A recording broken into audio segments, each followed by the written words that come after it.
had rehearsed this moment in my head 100 times. Walking into that conference room, hearing my name called, shaking the CEO's hand. I had earned it. Every late night, every weekend sacrificed, every strategy session where I pushed the team further than they thought possible. It all pointed here. The senior strategy manager role was mine. I sat near the middle of the long oak table, hands folded, trying to look calm. Around me, colleagues shuffled papers and sipped coffee. My manager, Richard, gave me a small nod from across the room.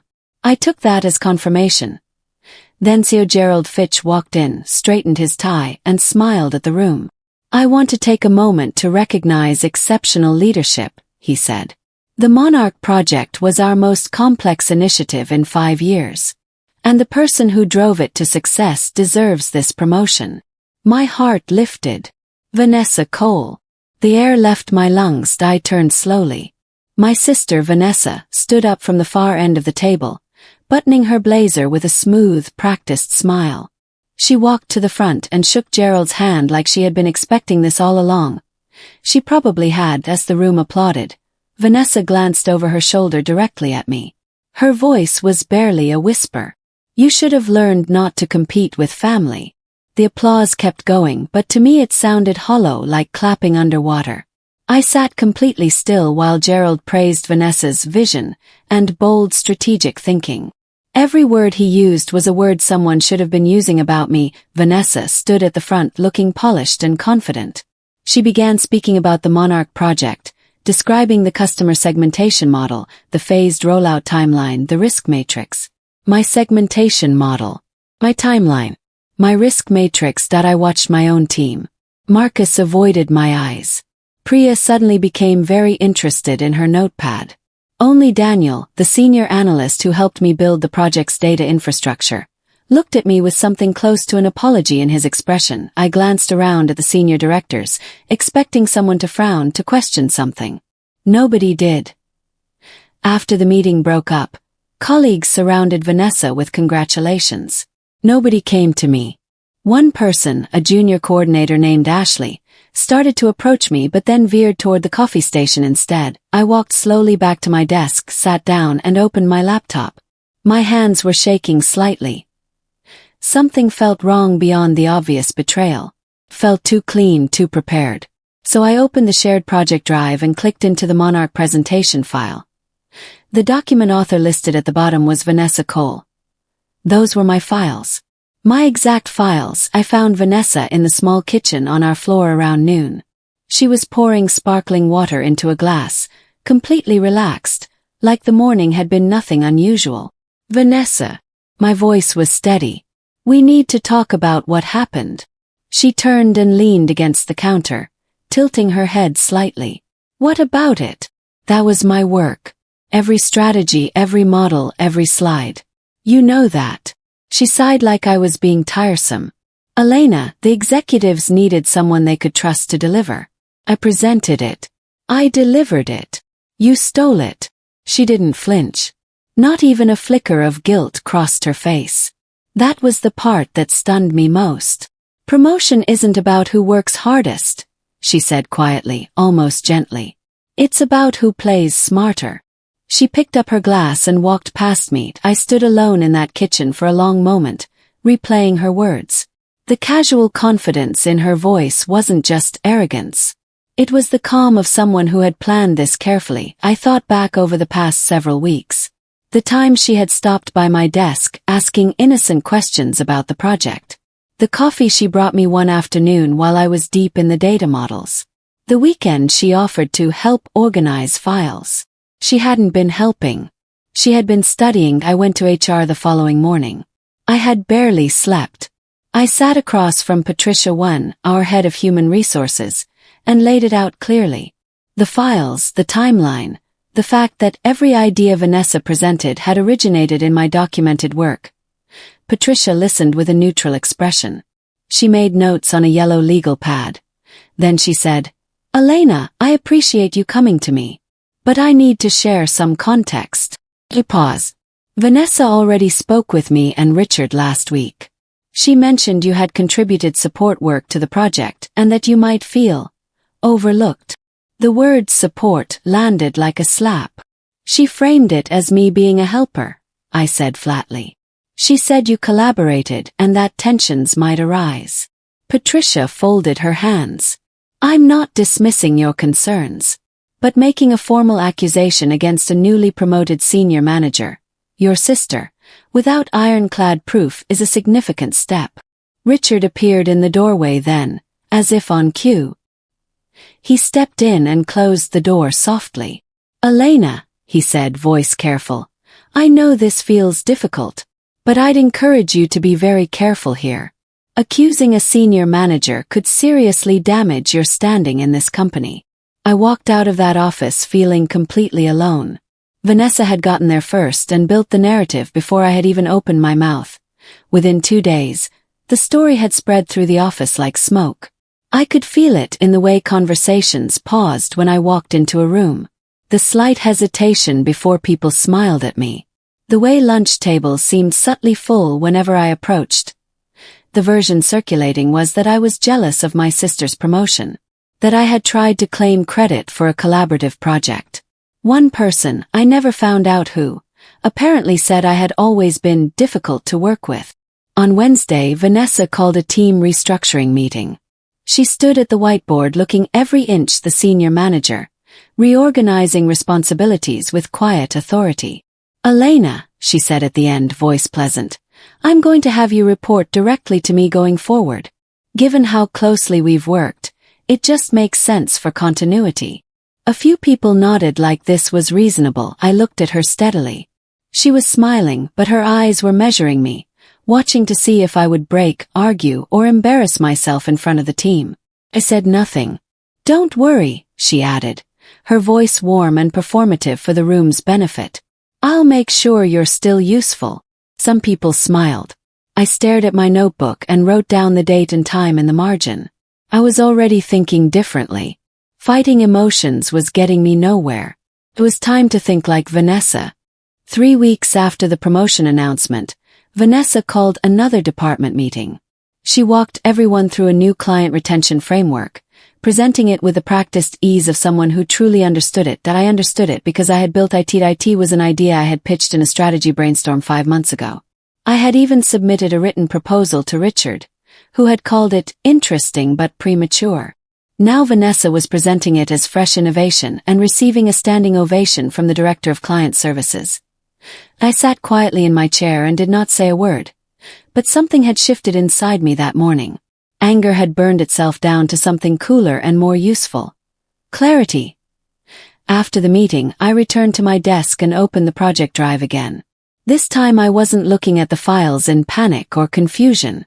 I was looking at them with focus. I checked who had accessed what and when. The folder structure, the version histories, the last edited timestamps. There were patterns, and the patterns told a story. But something else caught my attention. One access log showed a login from a device that wasn't Vanessa's usual work laptop. The IP address was different. The timing was odd, 11:47 p.m. on a Tuesday. Someone had helped her get in. I copied the log and saved it to my personal drive. I started a new document that night at home. I titled it simply, Timeline. I listed every strategy idea I had originated, the date I first documented it, and the date Vanessa presented it. I attached screenshots of my original drafts, version histories showing my edits, and time-stamped email chains where I had discussed these ideas with teammates before Vanessa ever mentioned them publicly. The documentation was meticulous. I wasn't building an emotional argument. I was building a case. At work, I kept my behavior completely normal. I attended every meeting, contributed thoughtfully, and never complained. I even responded to Vanessa's directions with professional courtesy. She seemed pleased with this. She stopped watching me quite as closely. That was exactly what I needed. I also continued feeding ideas into the shared project system, deliberately and carefully. I knew Vanessa was still accessing my files, so I gave her files to access. Meanwhile, I kept studying the unusual access log. The device that had been used to enter my folders at 11:47 p.m. did not belong to Vanessa. I cross-checked it against a staff directory Daniel had once shared with me for a technical setup. The device was registered to someone in the IT department. I stared at the screen for a long time. Then I picked up my phone and sent Daniel a message. "Can we talk?" "Off the record." Daniel agreed to meet me at a coffee shop 2 blocks from the office on Thursday evening. He arrived looking uncomfortable, hands wrapped around a mug he wasn't drinking from. I showed him the access log without explaining anything first. I simply placed my laptop on the table and let him read it. He was quiet for almost a full minute. "This is an admin override," he said finally.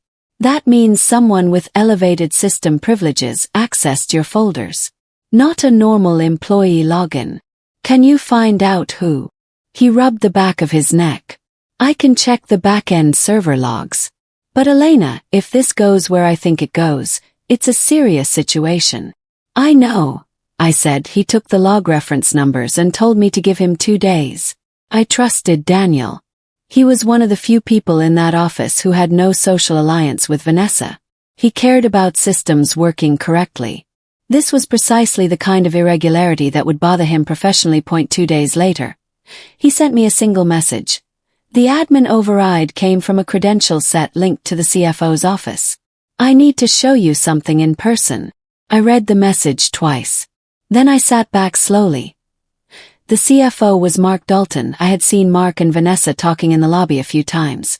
I had assumed it was routine professional interaction.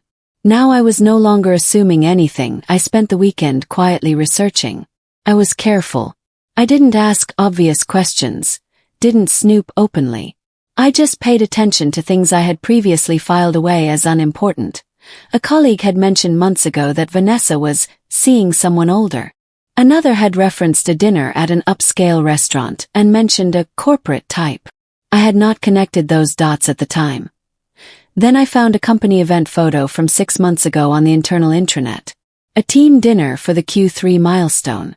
In the background, slightly out of focus, Vanessa was laughing with Mark Dalton. Close. Comfortable. Not in a professional way did I match the dates. Mark had approved Vanessa's promotion pathway in the system 11 days before the Monarch project was even completed. I found this in a governance document Daniel had quietly shared with me. A routine file that would mean nothing to most people but meant everything in this context. The promotion was never about performance. It was approved before the results were in. Before the final presentation was even built. Which meant Vanessa hadn't just stolen my work to impress the executives.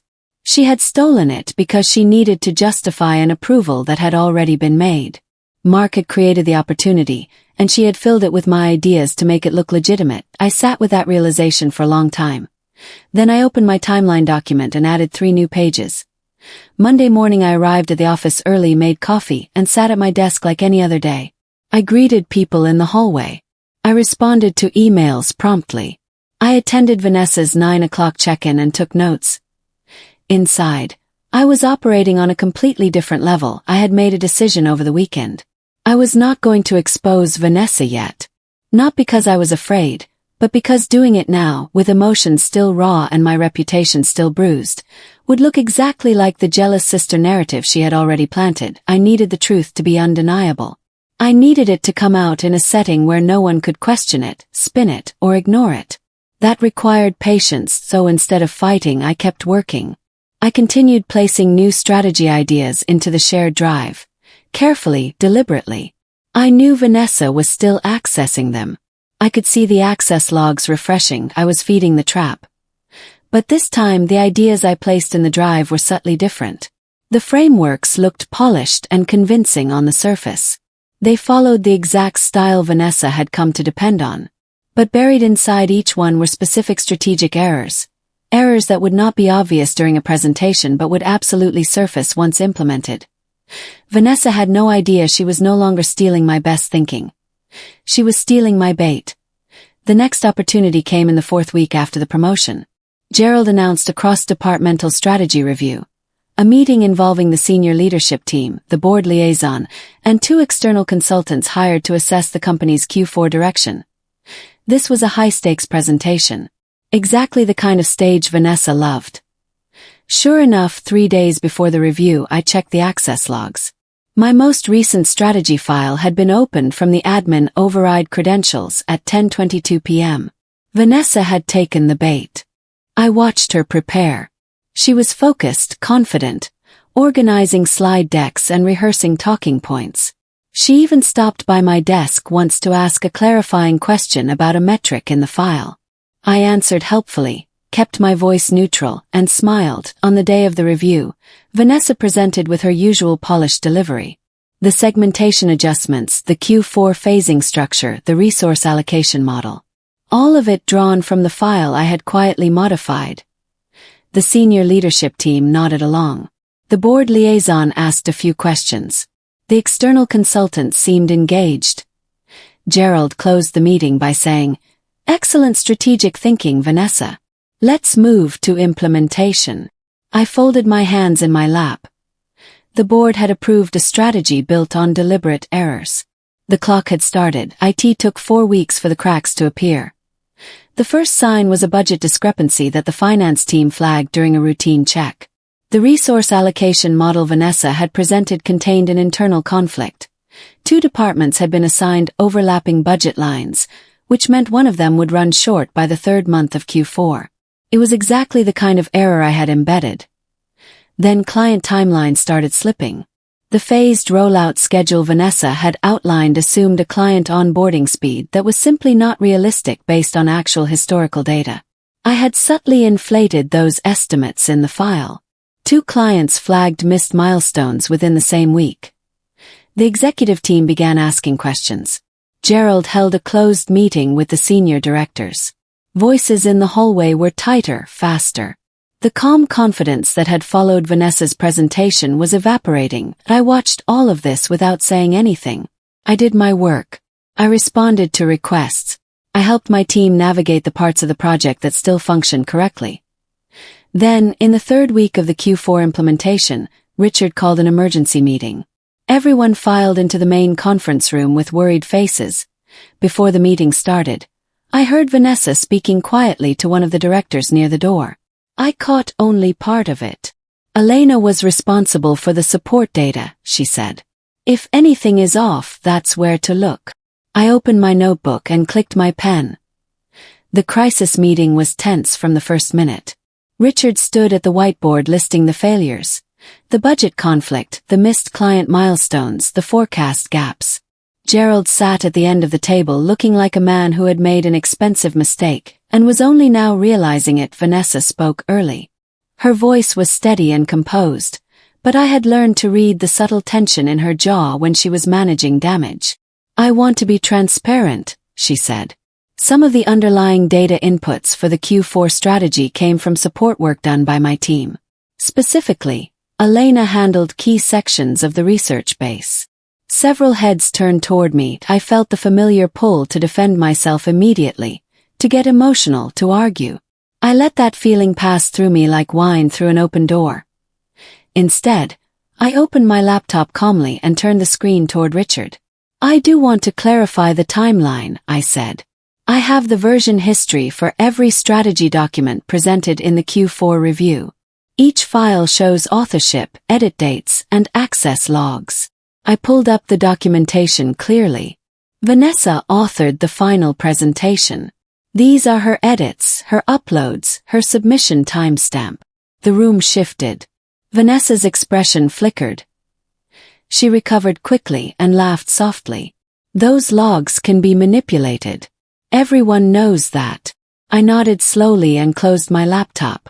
"Of course," I said. I was saving the real evidence for a much bigger room.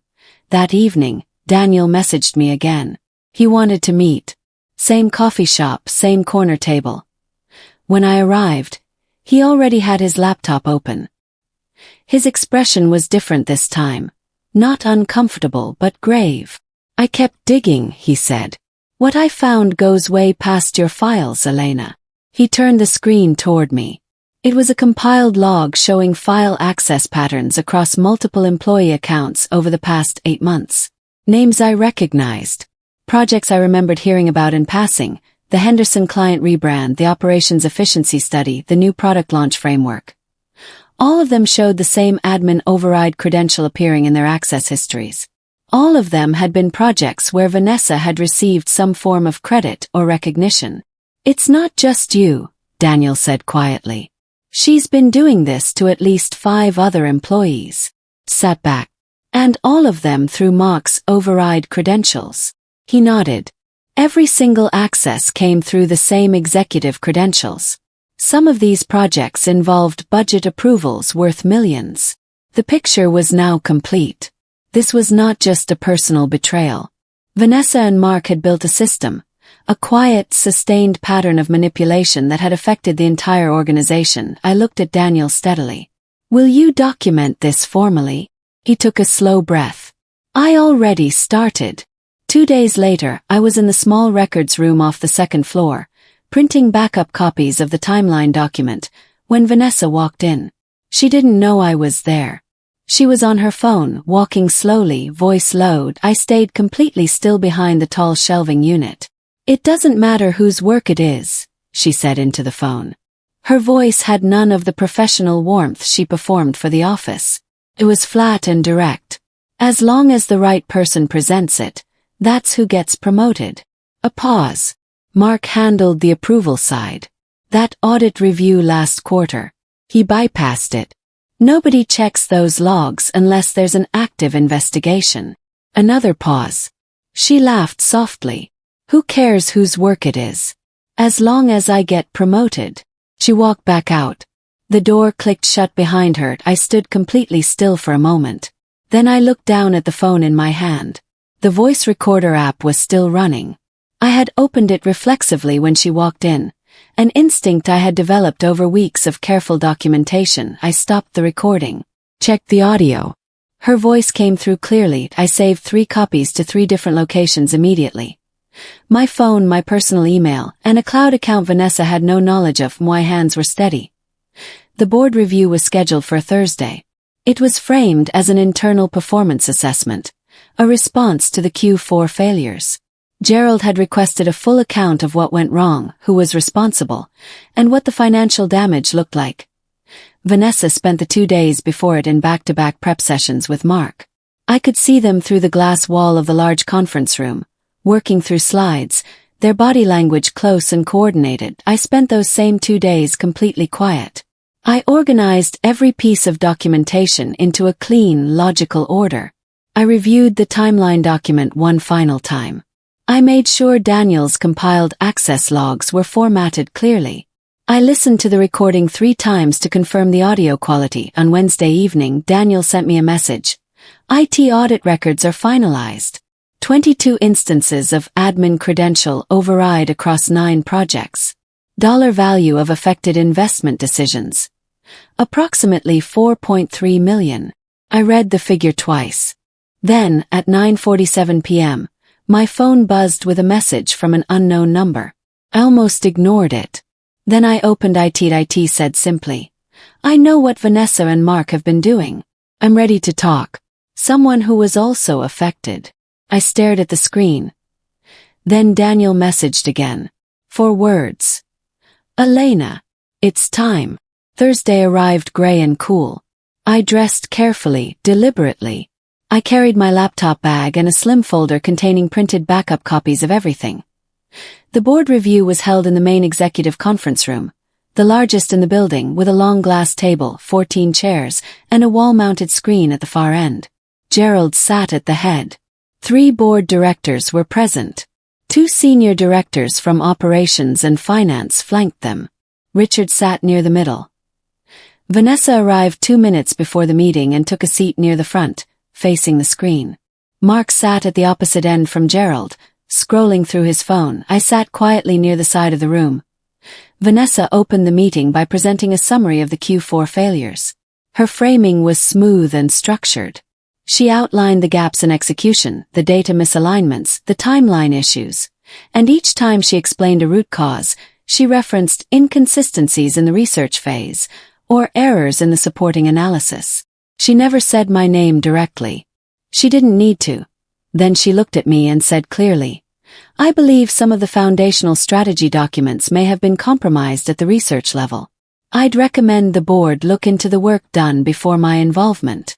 Several faces turned toward me. I did not get emotional. I did not raise my voice. I simply opened my laptop, looked at Gerald and said calmly, "I think the board deserves the full timeline." I connected my laptop to the wall screen and opened the timeline document. "These are the original strategy files for the Monarch project," I said, keeping my voice even and clear. Each one shows the creation date, the author, and the complete edit history. I walked through each document methodically. The customer segmentation model, created by me 7 weeks before the promotion announcement. The phased rollout timeline, drafted by me during 3 consecutive late evenings in August. The risk matrix, built entirely in my personal working folder. I showed the version histories side by side. My name appeared on every original file. Vanessa's edits appeared later, not as development or contribution, but as renaming, reformatting, and resubmission. These timestamps are pulled directly from the company's document management system, I said. They cannot be manually edited by any regular user. The room was completely silent. One of the board directors leaned forward, studying the screen. Gerald's expression had shifted from politely attentive to sharply focused. Vanessa's voice came in, controlled but quick. "Document logs can be manipulated. We've already established that. This isn't proof of anything." I nodded calmly. I had expected this exact response. "You're right," I said. "A document log alone isn't enough." I clicked to the next file. "So let's look at the access logs from the IT system." I pulled up Daniel's compiled IT access report. The records showed every instance the admin override credentials had been used to enter my private folders. Date, time, device ID, credential set. 22 entries across 9 months. "These are server-level logs," I said. "They are not accessible to regular employees and cannot be edited without leaving a secondary trace. Our IT team can confirm that." I saw Mark shift in his seat at the far end of the table. Then I opened the audio file. "Before I play this," I said, "I want to note that this recording was made in a common office area. No private space was involved." I pressed play. Vanessa's voice filled the room. "Who cares whose work it is? As long as I get promoted." Mark handled the approval side. "That audit review last quarter. He bypassed it. Nobody checks those logs unless there's an active investigation." The room didn't just go silent. It went completely still. Not a single pen moved. Not one chair shifted. I watched Gerald's face as he processed what he was hearing. I watched the board directors exchange a look across the table. Vanessa's expression had cracked. For the first time since the promotion morning, the performance was gone. Underneath it was something raw and desperate. Then Mark stood up abruptly. "I think we need to pause this meeting and..." One of the board directors held up a hand. "Sit down, Mark." The door at the back of the conference room opened. Daniel walked in carrying a printed document set and a USB drive. He had been waiting in the hallway for my signal, a simple message I had sent from under the table the moment the audio finished playing. He placed the IT audit records on the table in front of the lead board director without saying a word. Then he stepped back and stood near the wall. The board director flipped through the pages quietly. Then he looked up at Mark. "These records show your executive credentials were used to override file access protections on at least 9 employee accounts over the past 8 months, he said. His voice was controlled but heavy. Several of those accounts belonged to people whose work directly influenced major investment decisions made during that period. The room waited. "Can you explain that?" Mark opened his mouth, closed it. His eyes moved to Vanessa. She looked away. A long silence stretched across the table. Then the board director turned to Vanessa. His voice did not rise. It did not need to. "I have one question," he said. "And I want you to think carefully before you answer." He folded his hands on the table. "Is any of your work actually yours?" Vanessa stood up. I had not expected that. Think no one had. She pushed back her chair and stood with her hands flat on the table, and for a moment I thought she was going to deliver another polished response. One more performance. Instead, she pointed at me. "This is what she does." Her voice was tight and rising. She has always done this. She cannot stand to see me succeed. She built this entire setup to destroy me. Her own sister. Because she can't accept that some people are just better at this than she is. Several people around the table looked genuinely uncomfortable. She manipulated evidence. The recording that was taken out of context. She's been building this case for weeks because she wants my job. She doesn't care about the company. She doesn't care about any of you. She just wants to win. Her voice broke slightly on the last word. I stayed seated. I said nothing. Gerald looked at her with an expression I had never seen on his face before. Not anger. Something quieter and sadder. Disappointment mixed with a particular exhaustion of someone realizing they had been deceived for a long time. The far end of the table, Mark picked up his phone, slid back his chair with the smallest possible movement, and walked quietly toward the door. A board director said without turning around, "Don't leave this building, Mark." The door stayed shut. The board meeting formally closed 30 minutes later. What followed moved with a speed that surprised even me. By early afternoon, Mark Dalton had been placed on immediate administrative leave pending a full investigation. His system access was suspended by IT within the hour. He did not return to his office to collect anything. Security walked him to the lobby. Vanessa's active projects were suspended. Her access to the senior strategy folders was removed. She was directed to work from home while HR conducted its review. Richard, who had warned me in that early meeting to stay quiet and protect my career, sat at his desk for the rest of the afternoon looking at his screen without appearing to read anything on it.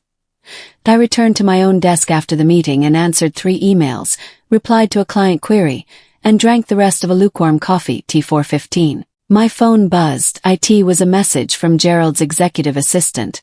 "Mr. Fitch would like to meet with you tomorrow morning at 8 a.m. His office. I set my phone face down on the desk. Daniel walked past my desk and quietly placed a sticky note beside my keyboard. It said only, "You did it right." I folded the note carefully and put it in my bag. That night I drove home, made dinner, and sat in the quiet of my apartment. For the first time in weeks, the tightness in my chest was gone. Gerald's office was on the top floor. All glass and clean lines, with a view of the city that felt almost too large for a conversation this personal. He stood when I entered and gestured to the chair across from his desk. He looked like a man who had not slept well. "Elena," he began, "I owe you an apology. Direct one. What happened in that conference room during the Monarch announcement? I should have known better.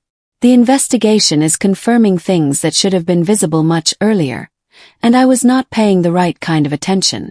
I listened without interrupting. The company came close to a $4 million strategic loss because of decisions built on stolen work. Our clients are frustrated. Our credibility is damaged.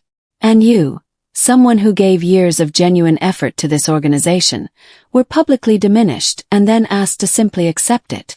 He paused. "That was wrong." I nodded once. "I want to offer you a position," he said. "But I want to be honest with you. It isn't the senior strategy manager role." I looked at him carefully. "What is it?" He leaned forward slightly. "The board has decided to create a director of strategy position, reporting directly to them.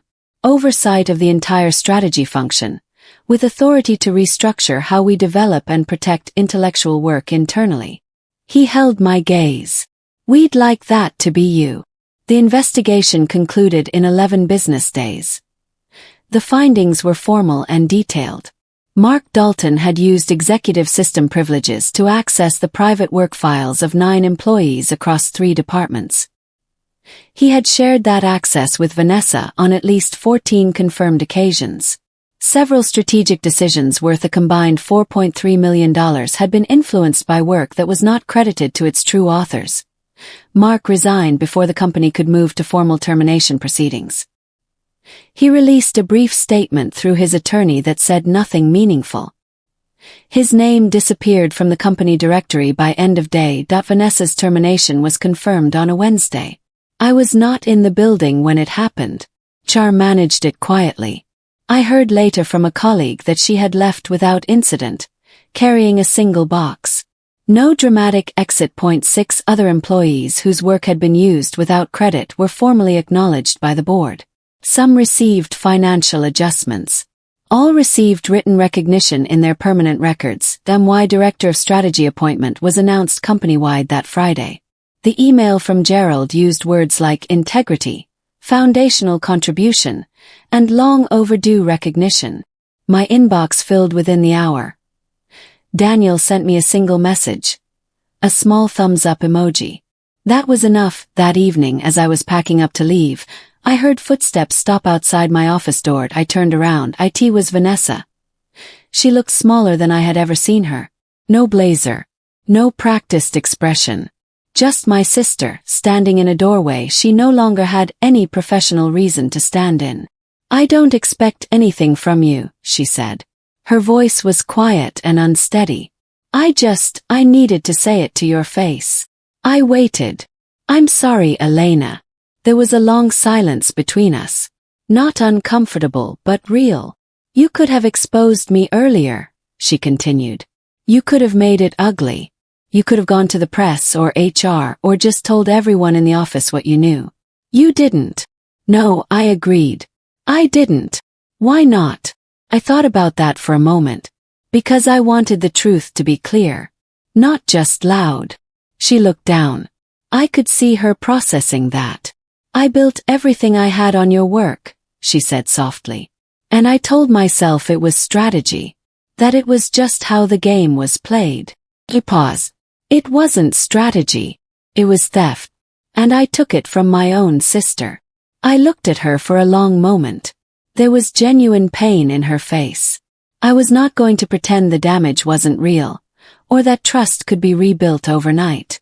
But I also knew that carrying hatred was its own kind of weight, and I was done carrying things that weren't mine. "I know," I said simply. I picked up my bag and walked past her into the hallway behind me. She stayed in the doorway. I did not look back to the end of the corridor. The boardroom doors were open and the lights were on. Waiting, I walked in. Turns out the promotion was mine all along. I just had to let the truth catch up.